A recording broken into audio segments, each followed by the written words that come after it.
Hi! Welcome to our channel. ఈరోజు మనం review చేయబోయే movie 'Agni'. Mirzapur fame Divyendu and scam 1992 fame Prateek Gandhi lead రోల్స్‌లో రాహుల్ డైరెక్షన్‌లో చేసిన మూవీ ఇది. స్టోరీలోకి వెళ్తే విఠల్‌గా ప్రతీక్ గాంధీ ఒక ఫైర్ డిపార్ట్మెంట్ చీఫ్ అండ్ సమీత్‌గా దివ్యేందు పోలీస్ ఆఫీసర్. ఇద్దరూ బావ-బామ్మర్దులు. ఒకరంటే ఒకరికి పడదు.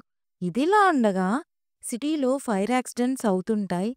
అలా ఒకసారి ఫైర్ కంట్రోల్ చేస్తుండగా మన విఠల్‌కి ఆ ప్యాటర్న్ అనుమానం కలిగిస్తుంది. సో, ఇన్వెస్టిగేషన్ చేసి అది యాక్సిడెంట్ కాదు, ఎవరో కావాలని చేస్తున్నారు అని రిపోర్ట్ సబ్మిట్ చేస్తాడు.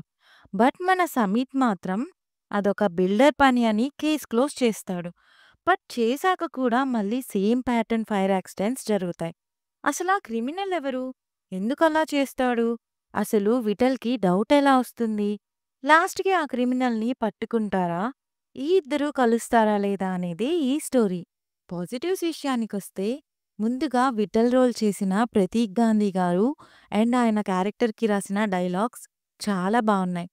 విలన్ రోల్ కూడా బావుంది. అండ్ దివ్యేందు గారి పెర్ఫార్మెన్స్ కూడా బావుంది. అండ్ టెక్నికల్ వాల్యూస్ చాలా హై ఉన్నాయి. ముఖ్యంగా ఫైర్ యాక్సిడెంట్ సీన్స్ అండ్ ఆ వీఎఫ్ఎక్స్ రియలిస్టిక్‌గా ఉన్నాయి. సినిమాటోగ్రఫీ, ఆర్ట్ డిపార్ట్మెంట్ ఇలా అన్ని క్రాఫ్ట్స్ చేశారు. స్టోరీ కొంచెం మన తెలుగులో రిలీజ్ అయ్యి హిట్ అయిన ఒక మూవీకి దగ్గరగా ఉంటుంది. బట్ దానికంటే ఈ స్టోరీ బాగా రాశారు. ఇక నెగెటివ్స్ అంటే ఫైర్ యాక్సిడెంట్స్ అయిన ప్రతిసారి సేమ్ సీన్ రిపీట్ అయిన ఫీలింగ్ కలుగుతుంది. అండ్ ఆ ఫైర్ డిపార్ట్మెంట్ పడే కష్టాలు, ప్రాబ్లమ్స్ చూపించడం కరెక్టే. బట్ పోలీస్ డిపార్ట్మెంట్‌ని ఇన్సల్ట్ చేసేలా కొన్ని సీన్స్ ఉన్నాయి. ఓవరాల్‌గా మూవీ ఎలా ఉంది అంటే మంచి పర్ఫార్మెన్స్ అండ్ డీసెంట్ థ్రిల్ ఎలిమెంట్స్‌తో ఉండే మూవీ ఇది. అడల్ట్ కంటెంట్ కూడా లేదు. సో, ఫ్యామిలీతో చూడొచ్చు. ఈ మూవీ హిందీలో అమెజాన్ ప్రైమ్‌లో స్ట్రీమ్ అవుతుంది. చూసేయండి. రివ్యూ నచ్చితే please like, share and subscribe. Thank you.